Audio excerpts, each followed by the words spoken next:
welcome to E-Town News, जहां आपको मिलेगा daily dose of Bollywood news, fashion trends, TV and social media से जुड़े हर अपडेट.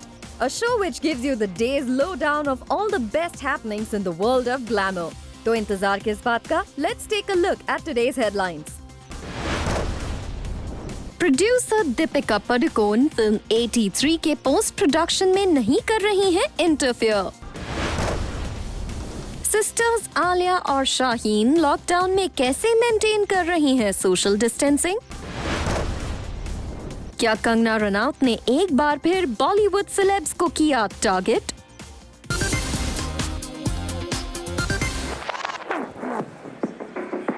दीपिका पादुकोण फिल्म 83 में न सिर्फ आएंगी रणवीर सिंह के ऑपोजिट नजर, बल्कि she is also co-producing the film.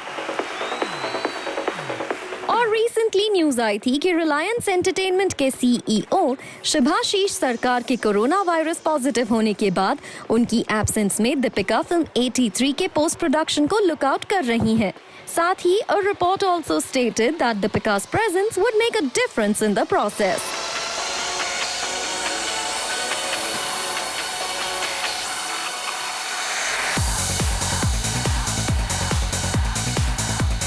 लेकिन अब सोर्सेस का कहना है कि दीपिका पादुकोण नहीं दे रही हैं फिल्म 83 के पोस्ट प्रोडक्शन में दखल. दीपिका पादुकोण की फिल्म 83 के पोस्ट प्रोडक्शन में नहीं है कोई इन्वॉल्वमेंट और ना ही फिल्म के डायरेक्टर कबीर खान को किसी तरह से दीपिका पादुकोण कर रही है गाइड. इस फिल्म से जुड़े सोर्स का कहना है कि ये न्यूज पूरी तरह से गलत है. फिल्म के करीबी सोर्स ने कहा, In times of COVID-19, when all of us should be wishing each other well, a false and insensitive story has been done. Deepika Padukone, as a producer, like all producers of 83, is an integral part of the project. But when a film has a highly able director like Kabir Khan, who is dedicatedly looking into the post-production, where is the need for anyone else to do anything? Film 83 में रणवीर सिंह कपिल देव के role में नजर आएंगे और वहीं दीपिका पादुकोण कपिल देव की wife का किरदार निभाएंगी. ये फिल्म 83 क्रिकेट वर्ल्ड कप में इंडिया की उस हिस्टोरिकल विन की कहानी है जिसे कभी भुलाया नहीं जा सकता है. साथ ही इस फिल्म में दीपिका पादुकोण रणवीर सिंह जैसे सुपरस्टार्स के अलावा ताहिर राज भसीन, सकीब सलीम, एमी विर्क, हार्डी संधू, पंकज त्रिपाठी और साहिल खट्टर भी इम्पोर्टेंट रोल्स में नजर आएंगे. हालांकि इस फिल्म को यूं तो अप्रैल में रिलीज होना था, लेकिन कोरोना वायरस की वजह से खराब हुए हालातों के कारण इसकी रिलीज डेट को पोस्टपोन कर दिया गया है.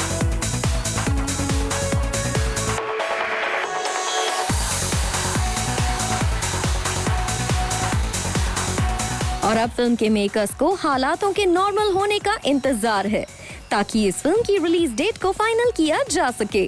जाहिर है रणवीर सिंह दीपिका पादुकोण की इस मच अवेटेड फिल्म का ऑडियंस को बेसब्री से इंतजार है.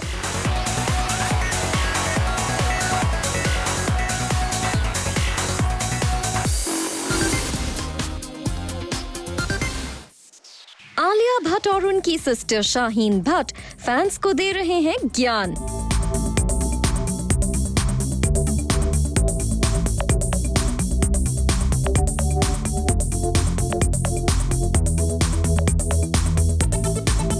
आखिर सोशल डिस्टेंसिंग को ध्यान में रखते हुए कैसे कर सकते हैं अपने सिबलिंग्स से प्यार?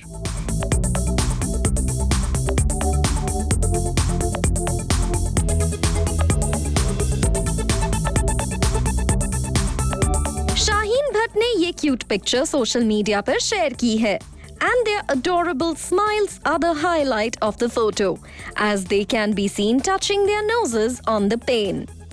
Shaheen captioned the photo, "Hi sweetie," and Alia was super prompt in her reply as she replied with a "Hi sweetie" with multiple kiss emojis. Alia और शाहीन की ये पिक्चर्स उनके फैंस को काफी ज्यादा पसंद आई हैं.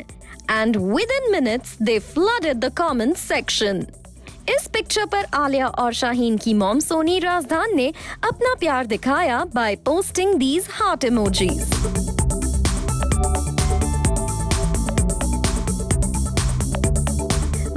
आलिया भट्ट के बॉयफ्रेंड रणबीर कपूर और उनकी would be sister in law Riddhima ने भी रिएक्ट करते हुए लिखा, टू क्यूट @ShaheenB@Alia Bhatt। वैसे आलिया भट्ट ने जब से अपने इस न्यू हेयर कट वाली पिक्चर को शेयर किया है, उनके किसी भी नए पोस्ट के आते ही स्पेक्यूलेशन शुरू हो जाता है। क्या रणबीर कपूर ने आलिया की पिक को किया है क्लिक? अब रणबीर आलिया के साथ लॉकडाउन में टाइम स्पेंड कर रहे हैं ऐसे में, और आलिया शाहीन की इस पिक्चर को भी देखें तो ये कोई सेल्फी नहीं दिखती। ऐसे में फैंस स्पेक्यूलेट कर रहे हैं whether Ranbir actually clicked this picture as well. Well, you tell us, क्या रणबीर कपूर का हाथ है behind this cute picture? वैसे आलिया भट्ट ने जब रिसेंटली अपने इस न्यू हेयर कट लुक को शेयर किया तो उन्होंने अपने कैप्शन में लिखा था, PS, yes, I cut my hair at home. Thanks to my multi-talented loved one who rose to the occasion when I was in need of a chop. अब आलिया का ये मल्टी-टैलेंटेड लव्ड वन कौन है, इसे सभी गेस ही कर रहे थे कि करण जौहर ने अपने एक लाइव सेशन के दौरान रिवील कर दिया था कि वो लव्ड वन रणबीर कपूर ही है। ऐसे में अब आलिया भट्ट की रिसेंटली आई पिक्चर के पीछे फोटोग्राफर कौन है, शायद ये भी आलिया भट्ट के मेंटोर करण जौहर ही बता सकते हैं।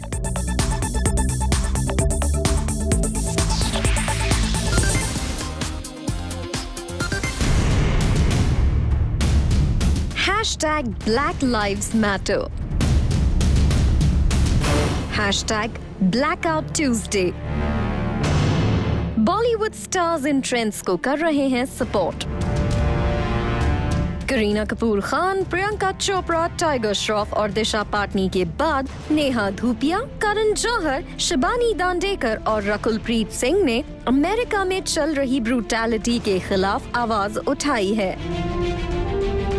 दरअसल हाल ही में एक अमेरिकन सिटीजन जॉर्ज फ्लॉयड की पुलिस ब्रूटैलिटी की वजह से मौत हो गई थी, जिसके बाद से पूरे अमेरिका में जबरदस्त प्रोटेस्ट चल रहा है और वहाँ की गवर्नमेंट फोर्स के साथ प्रोटेस्टर्स को साइलेंट करने में लगी हुई है।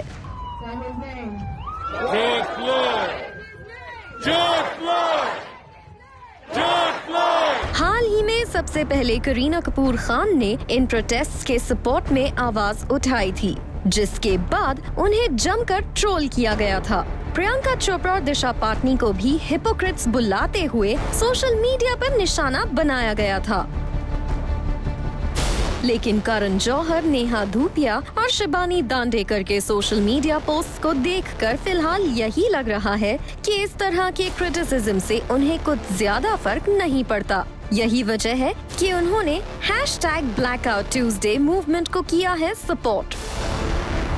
वैसे कुछ नेटिजन्स की तरह लगता है एक्ट्रेस कंगना रनौत को भी सेलेब्स के ये पोस्ट पसंद नहीं आए हैं। यही वजह है कि अपने एक रीसेंट इंटरव्यू में कंगना रनौत ने कहा, the sadhu lynching happened a couple of weeks ago, still no one said a word. It happened in Maharashtra, where most of these celebrities reside. Bollywood anyway is a derived name from Hollywood.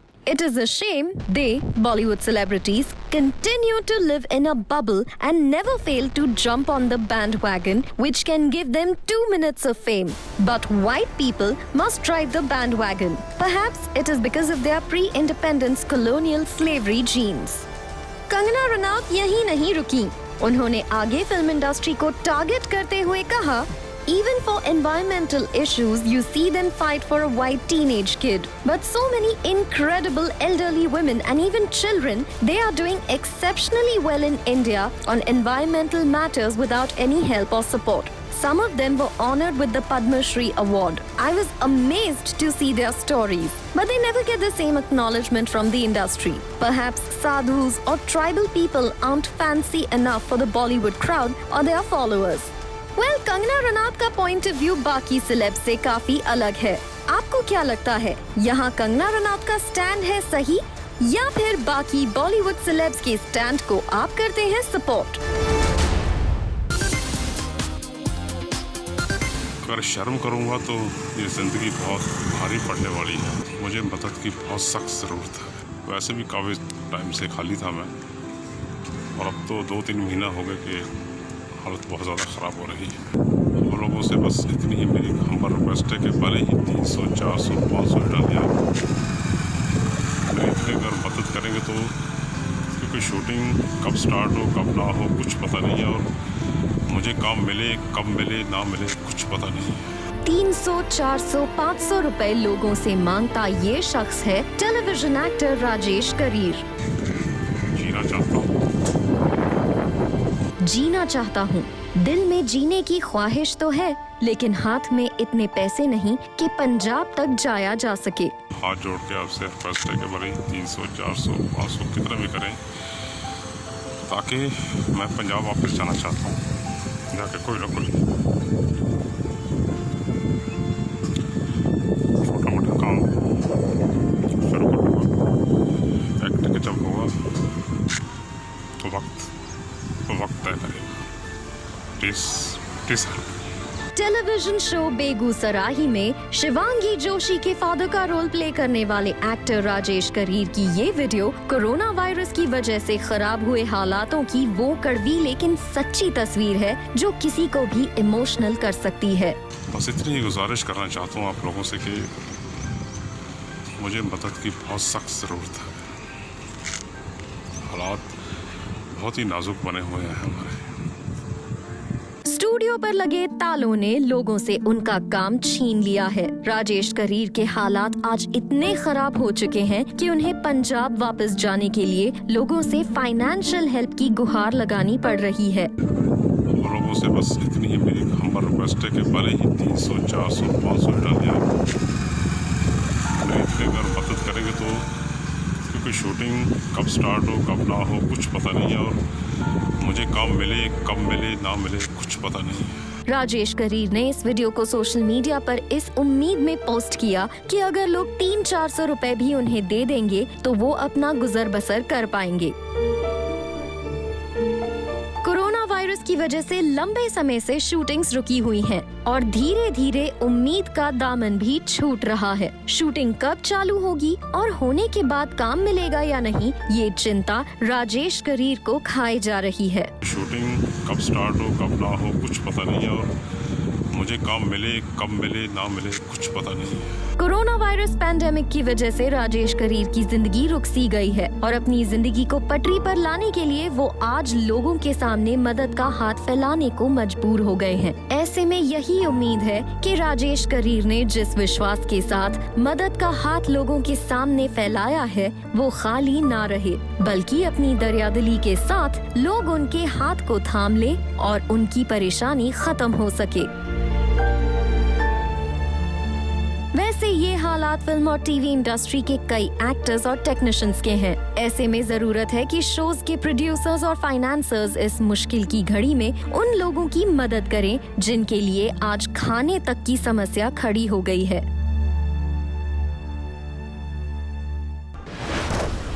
Coming up on the show, झाड़ू कटका की crash course हो चुकी है अभी, because my staff at home they all left before the quarantine started.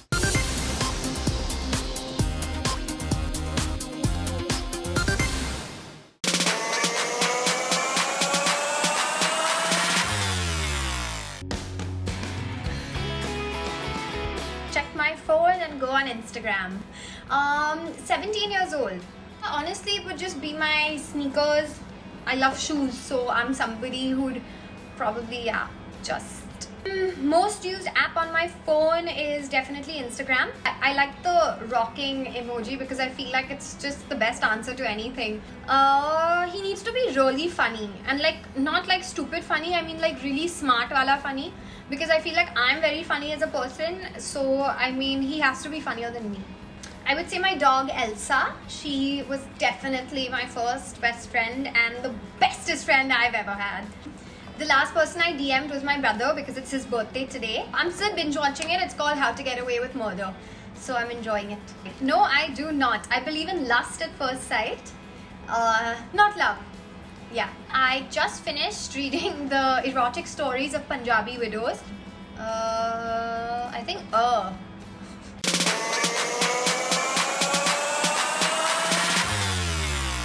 Welcome to Speak Easy. My name is Rudrani and I am in conversation with the very witty Imran Hashmi. Imran, thank you for doing this. And Thank you. how Pleasure.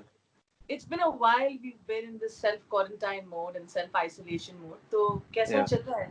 How have you been coping up with it or how's life been? Well, झाड़ू कटका की crash course हो चुकी है अभी because my staff at home they all left before the quarantine started. और yeah, it's just like a new kind of normal.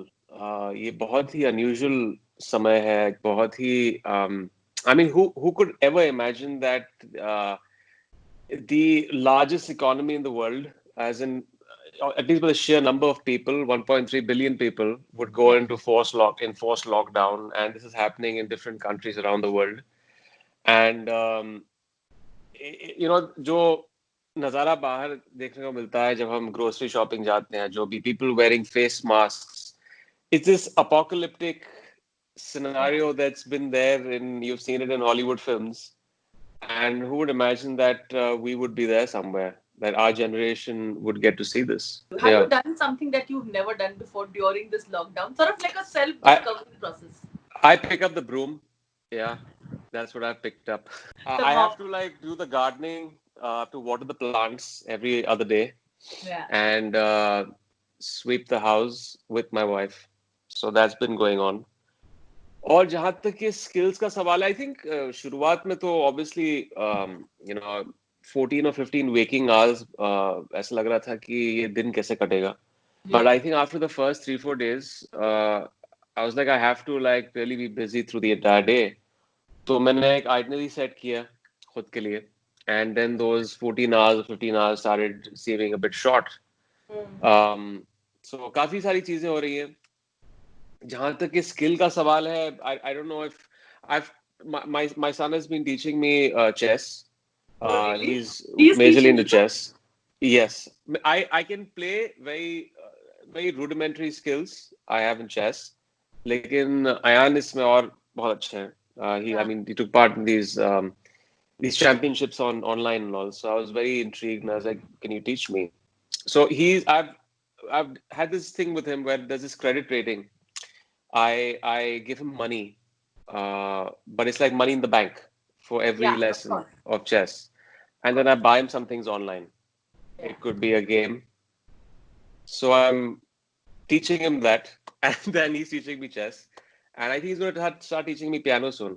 You know, you wrote an entire book about how your son went through that and the victory over cancer, right? And how you had to deal with it along with him, because it's a difficult conversation to even explain to your child about it. Mhm. Tell me how did you do that, and what was your going through in your mind to simplify things, whether it's cancer or whether it's something else. It's an important conversation with the child, whether it's about sexuality, or whether it's about gender sensitization. How do you do it with Ayan? Because you do it quite effortlessly. You have that bond with him. First of all, you shouldn't really talk down to your children. Children are extremely smart and perceptive. And in the beginning, it was very painful for all of us. So it started off with a lie, with a comforting lie, that, after the first bit of treatment in India, we wanted him to feel that it's over, that the treatment is over and the painful process is over. To get him to go to Canada, we had to kind of lie to him and say that we're going for a holiday. But the hospital and the staff over there, they have this, for the psychological aspect of kids and parents, they said that you have to really talk it out with your son. So we had to actually tell him exactly what it is and simplify it and tell him exactly what he was going through, and that we were going to overcome it. He was going to overcome it, and that, I think, goes through everything in life. It's through what we're going through right now, COVID. It's a very clear conversation that we've had with Ayan, that we don't know how long we are in this mess. We don't know how long this enforced lockdown will carry on.